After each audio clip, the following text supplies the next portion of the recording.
Yeah. Welcome to Tom and Josh in the Morning. I'm Josh Richardson. I'm Tom Adams. And today we'll be discussing the APA guidelines for unbiased language.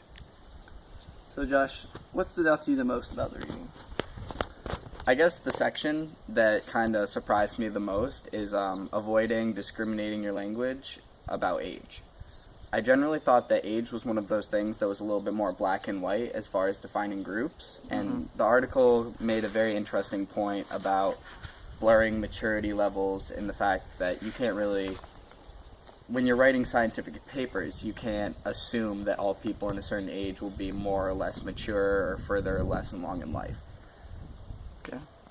For me, it was the section on homosexuality versus gay and lesbian.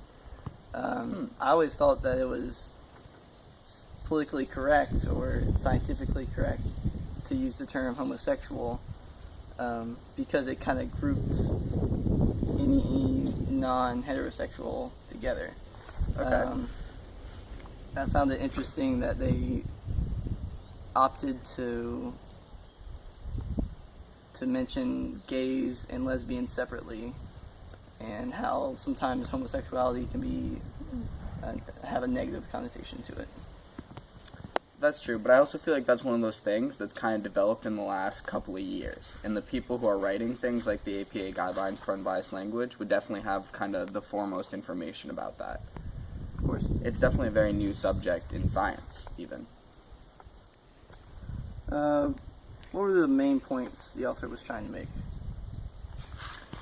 I guess what I kind of would like to take in as the author's main point is that when you're writing scientific or even professional documents, the importance of remaining unbiased and the importance of using politically or scientifically correct terms, and not only being professional and being correct, but also to avoid to making your point in writing as clear as possible to the writer.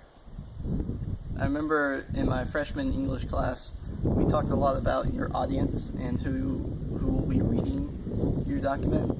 And in professional writing such as this, you don't want any bias. And whereas if you're writing some sort of influential paper, you might put some sort of rhetoric or you want to sway the viewer. But in scientific writings like this, you want none of that, so it comes across clear and concise and unbiased. Yeah, because you're trying to present your information instead of it's not persuasive. It's exactly presentual. And how does this relate to IEEE? I guess for me, the biggest thing is in my time in IEEE, I've learned a lot about professionalism and appearing professional to others. And as these problems kind of come into fruition in our society, I think part of being professional is going to be knowing how to refer to people in an unbiased way. And I think that this is a very crucial part in developing yourself professionally. I agree. I think some points to me surprised me. Something that I might think was not, biased or hurtful, sometimes is, and it's good to take a step back and explore that a little bit. Right on.